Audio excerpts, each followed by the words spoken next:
था आप लोग के हमनी के चैनल पे।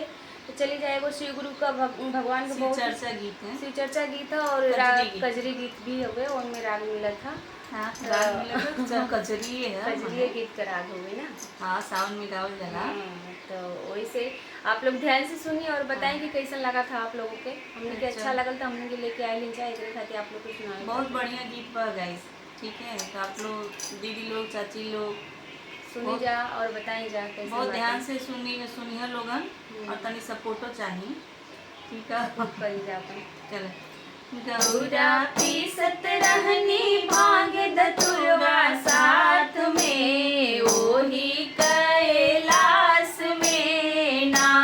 गौरा पीसत रहनी भांग धतुरवा साथ में ओही कैलाश में ना। पीसत पीसत हाथ पिरैले शिवजी देखे मुँह से कैले। पीसत पीसत हाथ पिरैले शिवजी देखे मुँह से कैले। कहले काहे अइलू गौरा हमरा साथ में ओही कैलाश में ना। कहे काहे अइलू गौरा हमरा साथ में ओही कैलाश में ना। गौरा पीसत रहली भांग धतुरवा साथ में ओही कैलाश में ना। शिवजी छोड़ी भांग धतुरवा खाई रौरा दही चूरा। शिवजी छोड़ी भांग धतूरा खाई रौरा दही चूरा। चली खेती करे रौआ हमरा साथ में यही कैलाश में ना।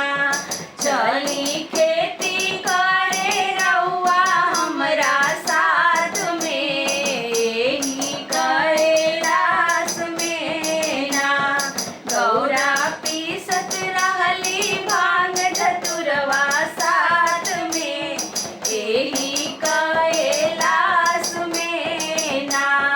गौरा पीसत रहली भांग धतुरवा साथ में यही कैलाश में ना। बहुत ही अच्छा गाना है, दुइये कड़ी का तो बाटे लेकिन बहुत ही अच्छा लगा हुए दोनों जानी के नोक झोंक के बीच में गाना बाटे। अब सावन महीना आ गइल बा तो बंगिया छोड़ करके दही चूड़ा खिएबो करिया, हाँ। खेतियो करइया। सब। भाई खेती करे के सीजन आ गइल बा ना। कहाँ से कि पीसत पे आप लोग तो अगर कभी सिल्वर बट्टा चलले होगा तो पता होई कि हाँ हाथ तो दर्द करबे गला। आप तो मिस अकबर का जमाना आ गया। हमेशा जबे देखा तबे मारे भांग पीसत रहेली हाथ तो पिरेबे करी ना। करी हमनी के देखो मसाला पीसे भी पिराए लगेला तो उनके तो भांग बस भंगिए खाए के बा भंगिए पिए के बाटे तो फिर पिरेबे करी। तो चलिए जब बताइए आप लोग के गाना कैसन लागला। हर हर महादेव। हर हर महादेव।